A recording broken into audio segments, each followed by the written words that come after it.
اعوذ باللہ من الشیطان الرجیم بسم اللہ الرحمن الرحیم اللہم صل علی محمد وآل محمد وعجل فرجہم۔ السلام علیکم ورحمۃ اللہ وبرکاتہ۔ ہماری گفتگو چل رہی تھی اسلام کی شناخت اور اس کے ذیل میں کہ تہمت جو لگائی جاتی ہے، جو شبہ پیدا کیا جاتا ہے کہ اسلام جو ہے نعوذ باللہ ایک ظالم مذہب ہے، دین ہے، اور اس میں خشونت اور درندگی اور حیوانیت اور وحشی پن پایا جاتا ہے، اور جس کی مثال کے طور پر جو ہے غلام اور بردہ برداری جو ہے اس کا حوالہ دیا جاتا ہے۔ تو اس حوالے سے میں نے ابتدا میں عرض کیا تھا کہ اول تو یہ غلام لونڈی والا معاملہ جو ہے، بردہ برداری والا معاملہ جو ہے، یہ اسلام کی ایجادات میں سے نہیں ہے، اسلام کے حکم اولیہ میں سے نہیں ہے، یعنی اسلام نے اس حکم کو پہلے نافذ نہیں کیا، بلکہ یہ قانون پہلے سے چلتا ہوا آ رہا تھا، اور جس طریقے سے بعض قانون اور تھے دنیا میں رائج تھے، شدت کے ساتھ اسلام نے بھی اس کے اوپر دستخط کیے، لیکن اس کی حقیقت کو چینج کر دیا کہ ان مذاہب میں یا ان قوموں میں جو روایت تھا کہ وہ تھا ظلم و ستم کے ساتھ، کہ یا باپ اپنی اولاد وغیرہ کو،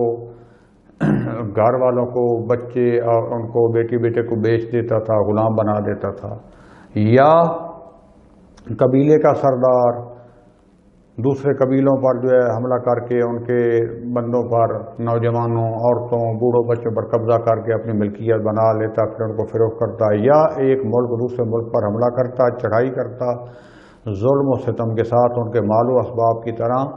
ان انسانوں کو بھی ان کے جیسے ان کے جانوروں کے اپنے مال و اسباب ان کی طرح قبضہ کرتا، انسانوں پر بھی قبضہ کر لیتا اور حیوانوں والا سلوک کرتا اور ان کو منڈیوں میں بیچتے اور اس طریقے سے اپنا مال و اسباب بناتے، اور اس پر بعد میں پابندی بھی لگ گئی۔ لیکن عرض کیا کہ یہ جو ملک ہیں، یہ جو قومیں آج اسلام کے اوپر یہ الزام لگاتی ہیں، اگر خود آپ ان کے حالات دیکھیں جن میں بڑے ملک جو ہیں جیسے امریکہ، برطانیہ، فرانس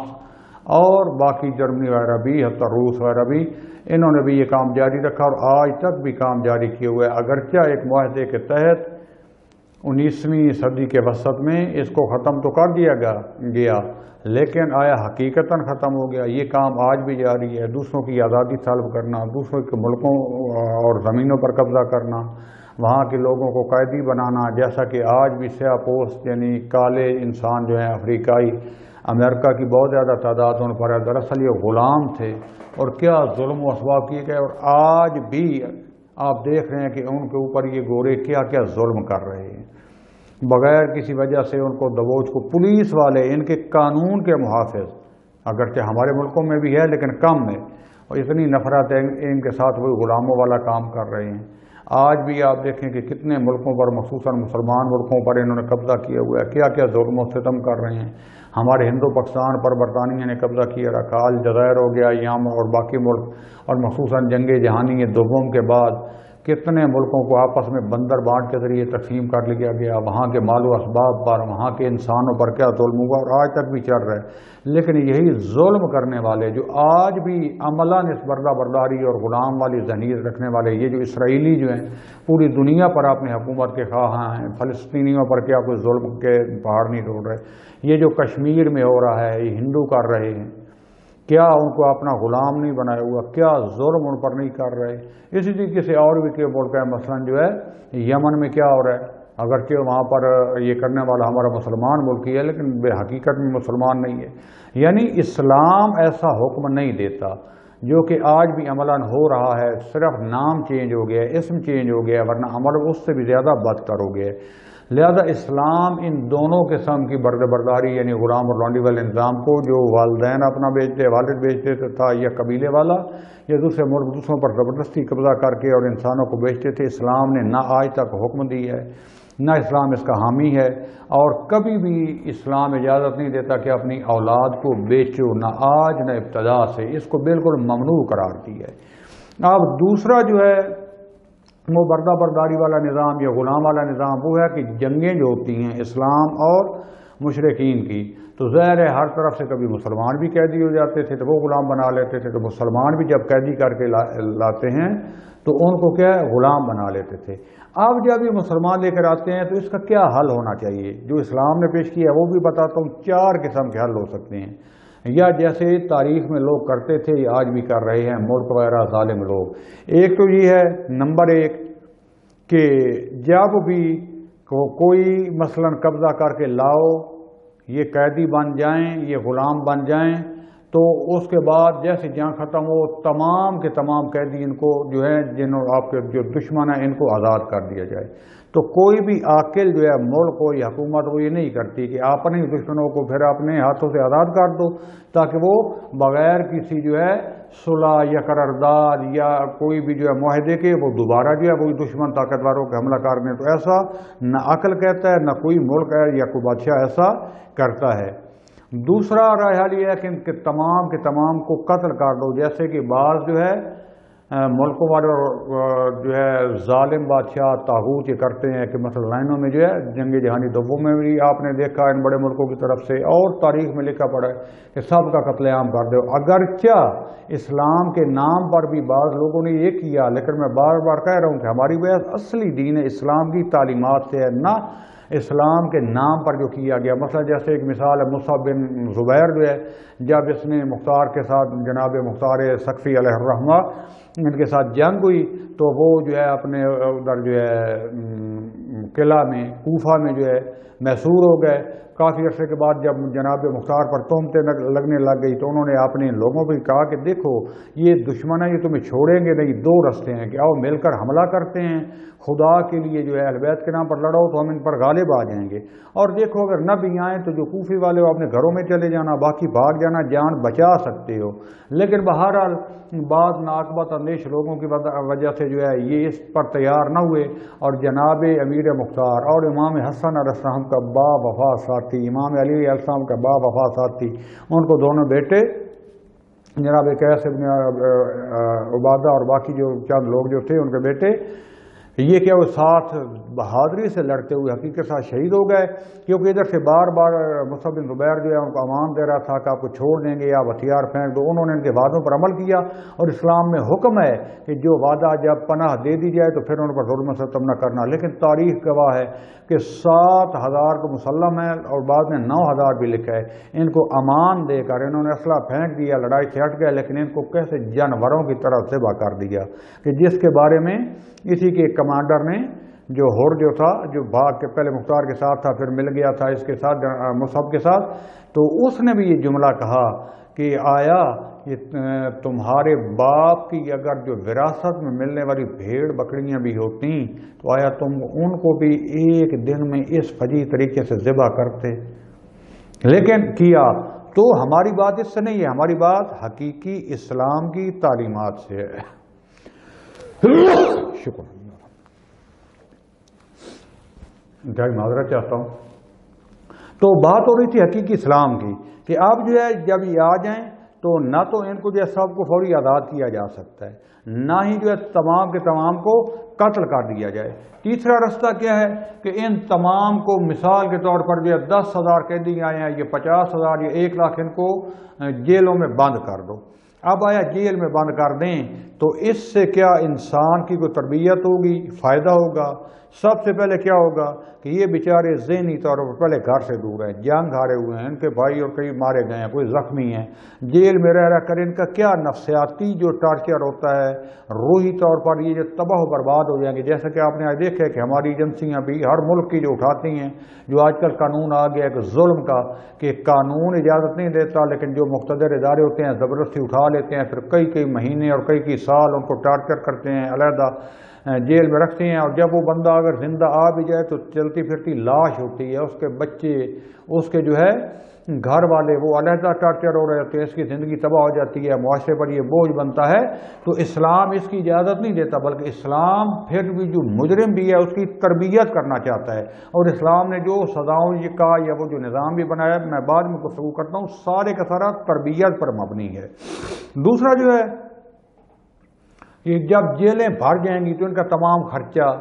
ان کے خرچ و اخراجات، ان کا کھانا پینا، وہ سارا بوجھ کس پر ہوگا؟ حکومت پر، اور حکومت کہاں سے ٹیکس لیتی ہے؟ عوام سے، یعنی سارا ملک کے اوپر بوجھ ہوگا۔ ان کی مثلا جو ہے کوئی مریض ہو جاتا ہے، ان کا علاج معالجہ، ان کا کھانا پینا، سارے اخراجات جو ہے وہ ان پر ہوں گے، اور اس کے نتیجے میں کوئی منفعت، کوئی فائدہ وہ حکومت کو اور اس ملک کو یا اسلام کو بھی حاصل نہیں ہوگا۔ یا پھر یہ کہ آپ ان سے جو کہتے ہیں بگاڑ لینا، مشقت لینا سخت، تو اس لینے سے بھی کیا ان کی جو ہے اور ان میں بھی نفرت بڑھے گی، اور یہ بھی اپاہج اور معذور ہوتے رہیں گے، اور وہی ظلم و بربریت کا بازار گرم رہے گا۔ اس کے بعد ایک اور راہ یہ ہے کہ اس کو، اور آخری جو اسلام نے بھی پیش کیا کہ اس کو اپنے معاشرے میں، جامعہ میں ان کو پھیلا دیا جائے، ان کو مثلا چاہے تھوڑا فروخت کر دیا جائے، اور یہ ان کو خرید لیں، لیکن کس کے لیے؟ باقاعدہ ان کے پھر جو ہے وہ احکام بیان ہوئے ہیں کہ ان کے ساتھ ظلم نہ کرو، ان کے کھانے پینے کا خیال کرو، اگر ان سے جو معاہدے کے علاوہ یہ کام کرتے ہیں تو ان کو ان کی اجرت دی جائے، پورے ان کے حقوق لکھے ہیں۔ اور اصل یہ ہے کہ ان کی تربیت کی جائے۔ اگر ان کی تربیت کی جائے گی تو آہستہ آہستہ اپنے اخلاق کے ساتھ، اپنے کردار کے ساتھ ان کو مسلمان بنایا جا سکتا ہے، ان پر حق کی تعلیمات واضح کی جا سکتی ہیں۔ اب جب یہ لوگوں میں مل کر رہیں گے، ان کے ساتھ اچھا برتاؤ ہوگا تو ان کا میل جول بڑھے گا، نہ چاہتے ہوئے بھی یہ اسلام کی تعلیمات سے، جو اسلام نے حقیقت پیش کی ہے، اس سے آشنا ہو جائیں گے، اسلامی ادب سے، اسلامی اخلاق سے، اسلامی ایثار سے، کردار سے خدا کی طرف آئیں گے۔ اور ایسا ایسا آپ نے دیکھا ہوگا کہ کیسے کیسے جو ہے وہ ولی اللہ گزرے ہیں، رسول خدا صلی اللہ علیہ وسلم کے اصحاب سے لے کر ائمہ علیہ السلام کے اصحاب تک نامدار بات جو ہے، جیسے جناب میثم تمار، جناب مقداد، اور اس قسم کے جناب سلمان فارسی کے بارے میں بعض لوگ کہتے ہیں کہ غلام تھے، لیکن ان کی تربیت کا اثر تھا کہ یہ کیسے کیسے جو ہے ولی خدا بن گئے، کیسے مومن بن گئے، کیسے دیندار بن گئے۔ تو لہذا ان کو مسلمان جو کچھ متمول ہیں، جن کے پاس کچھ پیسہ ہے، ایک تو حکومت کو پیسہ دیں گے، وہ خرید لیں گے، ان کی تربیت ہوگی، ان کے باقاعدہ حقوق کا خیال رکھا جائے گا، ان کو انسان سمجھا جائے گا، یہ شادی کر سکتے ہیں، ان کی اولاد ہوگی، اور مسلمان معاشرے میں ان کی اصل میں تربیت ہوگی کہ جس کے ذریعے جو ہے یہ مسلمانوں کے لیے بھی، معاشرے کے لیے بھی فائدہ مند ثابت ہوں گے۔ ان کے ذریعے کاروبار کیا جائے گا، کاروبار نہ یہ ان کو بیچ کے، یعنی ان کے پاس کوئی نہ کوئی صنعت و حرفت ہوگی، کوئی جو ہے ان کے پاس جو ہے اپنا جو ہے ایسا ان کو ٹیکنیک آتی ہوگی، ان کے پاس کوئی فن ہوگا، کوئی ان کے پاس ہنر ہوگا، اس سے فائدہ اٹھایا جائے، جس سے پورے معاشرے کو بھی فائدہ اٹھایا جائے گا۔ یہ ان کی بھی تربیت ہوگی، روحی طور پر یہ زندہ ہو جائیں گے، اسلام کو قریب سے دیکھیں گے، اور اس طریقے سے اسلام اصل میں ان بردبرداری کی، یعنی غلام ہونے سے جو اسلام کا مقصد اور ہدف ہے کہ ان کی تربیت کی جائے۔ لہذا آپ نے دیکھا کہ جنگ بدر میں، یہ بعض جنگوں میں جو مشرک، جو دشمن پلید ترین جو قتل کرنے آئے تھے، جب قیدی بن گئے تو رسول خدا صلی اللہ علیہ وآلہ وسلم نے ان کی آزادی کے لیے کیا کیا؟ ان کے گھر والوں کو کہا کہ یا آپ اتنی رقم دے دیں جس سے مسلمانوں کو فائدہ ہو تو ان کو آزاد کر دیں گے، ظلم نہیں کیا۔ یا پھر ان سے کہا کہ آپ اتنے مسلمانوں کو پڑھاؤ، جب ان کو پڑھا چکو گے تو تم خود بخود آزاد ہو جاؤ گے، تمہیں آزادی دے دی جائے گی۔ اور اس سے ہدف و مقصد یہ تھا کہ اتنے عرصے میں یہ بھی اسلام کو قریب سے سمجھیں، یہ خدا کی بتائی ہوئی تعلیمات کو سمجھیں، یہ دین کی حقیقت کو قریب سے دیکھیں، اور اس کے ذریعے سے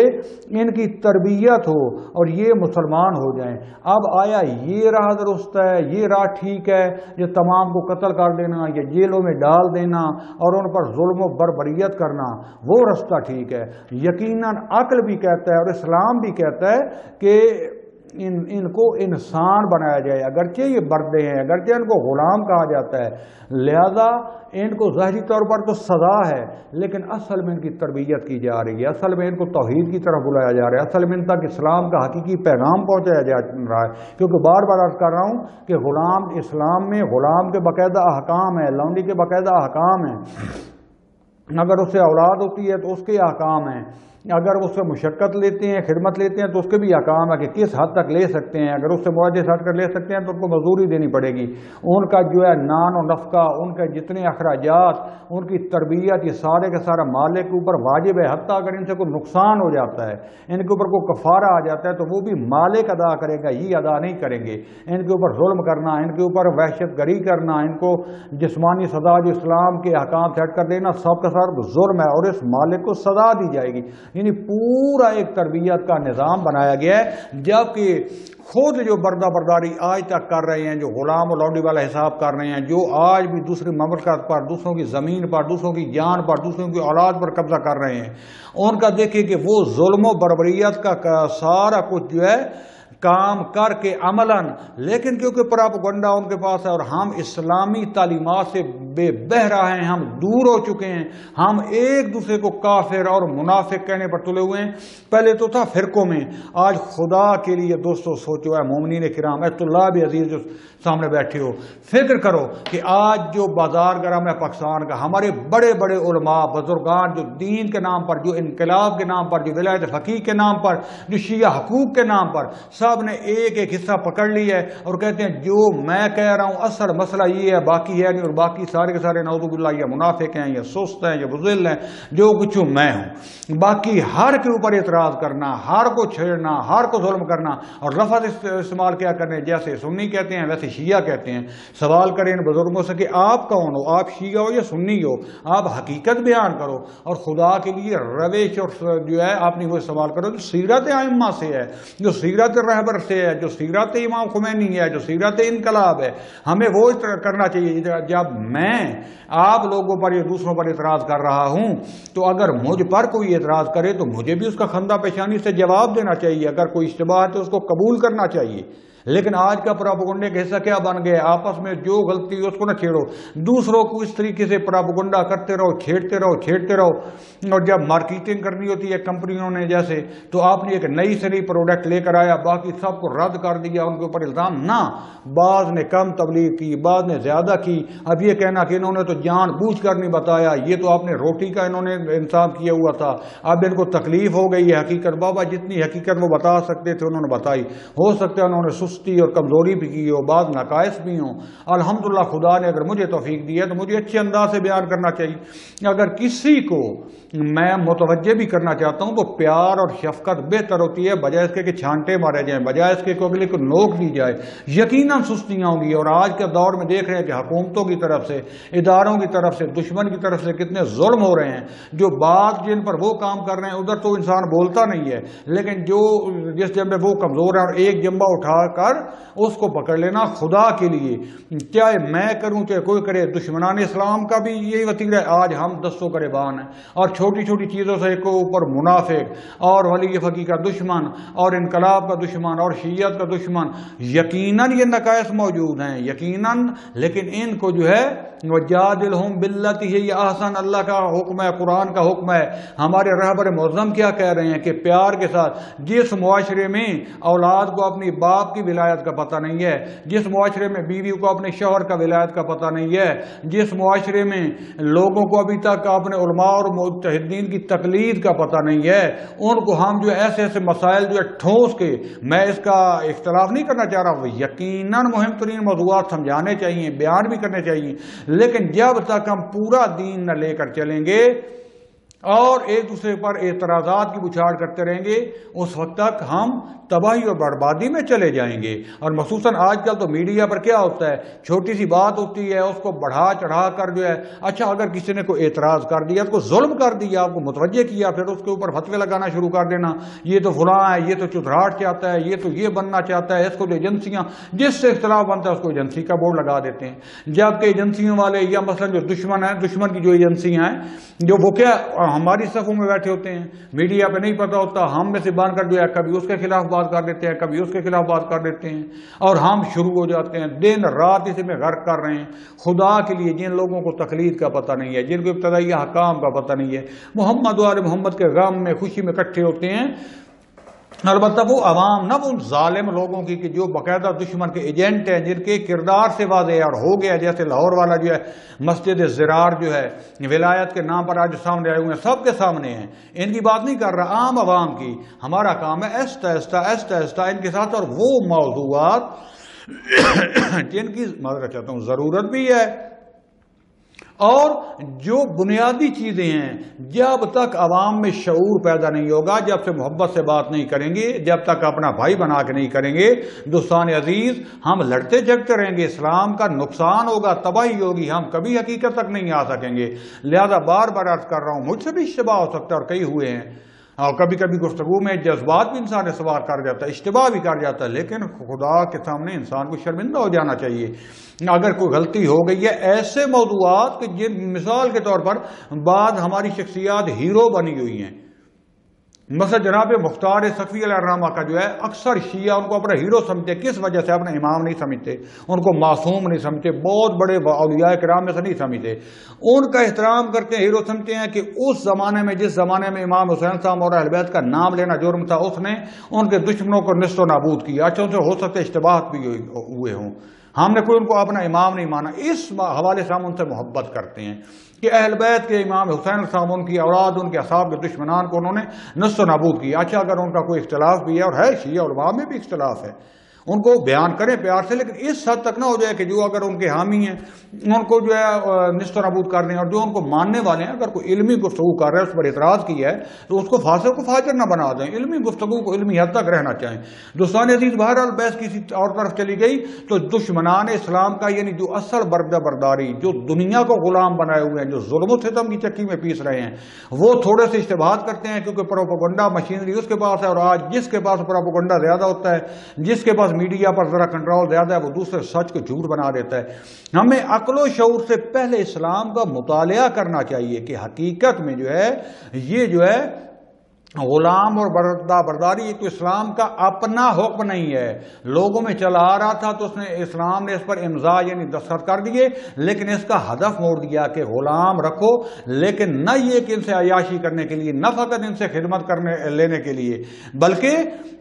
ان کی تربیت کرنے کے لیے۔ لہذا ہم دیکھتے ہیں کہ کئی ہمارے جو کفارہ ہوتے ہیں، مثلا روزہ کسی نے جان بوجھ کر توڑ دیا تو اس کا کیا ہے کہ یا تو وہ کیا غلام آزاد کرے، یا مثلا جو ہے اور کئی کفارے ہیں، اس میں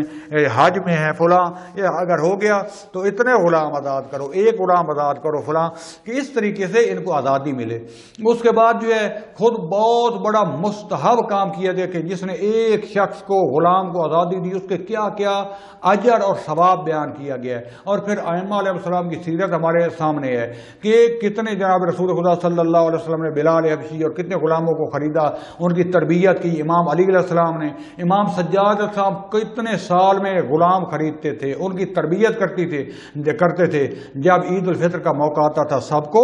آزاد کر دیتے تھے۔ لہذا دوستان عزیز، اگر میں خلاصہ کلام بیان کرنا چاہوں تو وہ یہ ہے کہ جہاد ایک ہے دفاعی، اس کا تو سب قائل ہیں،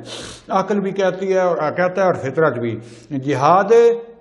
ابتدائی جو اس کی شرائط ہیں، جس میں ظلم و ستم نہیں ہے، جس میں بربادی نہیں ہے، جس میں خون خرابہ نہیں ہے، مجبوری کی حد تک ہے جب تک دشمن جوان سامنے ہو۔ عورتوں بچوں کے حقوق ہیں، بوڑھوں کے حقوق ہیں، ان کی کھیتیاں تباہ نہیں کرنی، ان کے گھر تباہ نہیں کرنے، ان کا بنیادی ڈھانچہ، حتیٰ ان کی عبادت گاہیں تباہ نہیں کرنی، ان کا خیال کرنا ہے، ان کا جب آپ کے قبضے میں آ گئے تو ان کے حقوق ہیں۔ تو اصل کام کیا ہے کہ ان تک حق کا پیغام پہنچانا۔ اور غلام اور بردہ برداری کی جو کہا کہ جو باپ جو اولاد کو بیچ دیتا تھا، یا جو قبیلے اور دوسروں پر حملہ کر کے ان کو مال و متاع بنا کے بیچتے تھے، اس کا اسلام نے ممنوع قرار دیا، حرام قرار دیا ہے۔ ہاں جو اسلام کی اب جنگیں ہوتی ہیں ان میں قیدی آ گئے تھے تو ان کا بہترین حل یہ بتایا کہ ان کی لوگوں کو میں ان کو تقسیم کر دو، ان کے باقاعدہ حقوق بیان کیے، اگر ان پر ظلم کرو گے تو اس کا جو مالک ہوگا اس کو باقاعدہ سزا ملے گی، ان کے حقوق ہیں، ان کا نان و نفقہ تمام کا تمام مالک پر ہے، حتیٰ ان پر کوئی کفارہ آ جاتا ہے، ان کا علاج ہے سارا اس کے اوپر واجب ہے، اور اصل میں ان کی تربیت کی جائے۔ پھر اسلام نے کہا کہ ان کو آزاد کرو کفاروں میں، یعنی کہ فلاں کفارہ ہے تو ان کو آزاد کرو، مستحب ہے ان کو آزاد کرو، ان کی تربیت کرو۔ اور امام سجاد علیہ السلام، ہمارے ہر امام نے یہ رسول خدا صلی اللہ علیہ وآلہ وسلم نے کر کے دکھایا کہ ان کی تربیت کرتے تھے، اور تربیت کرنے کے بعد ان کو آزاد کر دیتے تھے۔ آخر میں چھوٹا سا قصہ میں امام حسین علیہ السلام کا سنا کر آپ سے اجازت چاہوں گا، وہ یہ کہ امام حسین علیہ السلام کے باغ تھا، اس میں غلام رکھا ہوا تھا۔ ایک دن امام حسین علیہ السلام کے کچھ مہمان آ گئے، ان کو آپ نے کھجوروں کے باغ میں لے کے آئے، دیکھا وہ غلام بیٹھا ہوا ہے، اس نے دیکھا نہیں ہے، اور وہ کھانا خود بھی ایک لقمہ کھاتا ہے، ایک لقمہ کتے کو پھینکتا ہے، ایک خود کھاتا ہے، ایک کتے کو پھینکتا ہے۔ امام بڑے غور سے دیکھ رہے تھے۔ اس کے بعد کھانا کھا کر وہ ہاتھ اپنے بلند کرتا ہے دعا کے لیے اور کہتا ہے بار الہ، تیرا لاکھ لاکھ احسان کہ تو نے مجھے انسان بنایا، مجھے یہ نعمت دی، میرے اللہ میرے بھی گناہ معاف فرما دے، اگر میرے مالک کے کوئی ہیں تو اس کے فرما دے۔ میرے اللہ مجھے بھی صحت اور زندگی دے، میرے مالک کو بھی صحت اور زندگی دے. یعنی جو آپ نے کے لیے دعا مانگ رہا تھا، آپ نے مالک یعنی امام حسین السلام کے لیے بھی دعا مانگ رہا تھا. امام کی ہاتھ میں آنکھوں میں آنسو آ گئے. جیسے دیکھا کہ کیا کر رہے ہو، ایک دفعہ جو ہے پریشان ہو گیا، کہتا ہے مولا معاف کیجیے گا، میں نے آپ کو دیکھا نہیں ہے، ورنہ پہلے آپ کے استقبال کرتا، آپ کے ساتھ مہمان ہیں. امام نے کہا نہیں، یہ بتاؤ کہ تم اس کتے کو جو ہے وہ کیوں جو ہے کھانا ڈال رہے تھے، یہ خود کھا رہے تھے. کہا اے میرے مالک، میرے مولا، کیونکہ یہ کتا بھی میرے ساتھ جو ہے اس باغ کی نگہبانی کرتا ہے، اس کی رکھوالی کرتا ہے، تو میری طرف حسرت سے دیکھ رہا تھا. تو میں نے کہا کہ میں بھی تو رکھوالی کرتا ہوں، یہ بھی کرتا ہے، لہذا میں ایک خود کھا رہا تھا، ایک اس کو ڈال رہا تھا. تو امام نے کہا آج سے میں نے تجھے آزاد کیا. اور یہ کہتا ہے کہ مولا میں آپ کا احسان مند ہوں، میں پہلے بھی آزادوں جیسا تھا، تو جو ہے میں آپ کی خدمت نہ کر سکا. تو مولا کہتے ہیں فقط تم نہیں بلکہ یہ باغ بھی میں نے تمہیں عطا کیا، اور صرف آپ اتنی اجازت دے دو کہ میں اپنے مہمان لے کر آیا ہوں، جب تک ہم یہاں پر سیر کر رہے ہیں یا دیکھ رہے ہیں جو کچھ یہ تناول کر رہے ہیں، ان کو اجازت دے دو، اس کے بعد یہ باغ بھی تمہارا، تم بھی آزاد. کہتا ہے میرے مالک، اے میرے مولا، اے میرے حاکم، جس کا حاکم یہ ہو، جس نے تربیت ایسے کی ہو، آپ نے مجھے ہدیہ کیا یہ باغ، میں اسے اللہ کے رستے میں آپ کے نام پر وقف کرتا ہوں. یہ ہے تربیت امام حسین السلام اور ہمارے ائمہ نے جو ہے یہ لوگوں کی یہ غلاموں کی، اور درس دیا کہ غلام ہمارا مال متاع نہیں ہے کہ جن سے صرف دنیاوی استفادہ کیا جائے. اگر استفادہ کر رہے ہو تو ان کے حقوق بھی ہیں، اور سب سے بڑا حق ہے ان کی تربیت کی جائے. اور یہی اسلام کا اصلی پیغام ہے کہ جس کو فی الحال میں یہیں پر جو ختم کرتا ہوں. اس کے بعد اگلی ہماری بحث ہوگی کہ اسلام نے یہ جو قوانین بنائے ہیں، یہ حد جاری کرنا،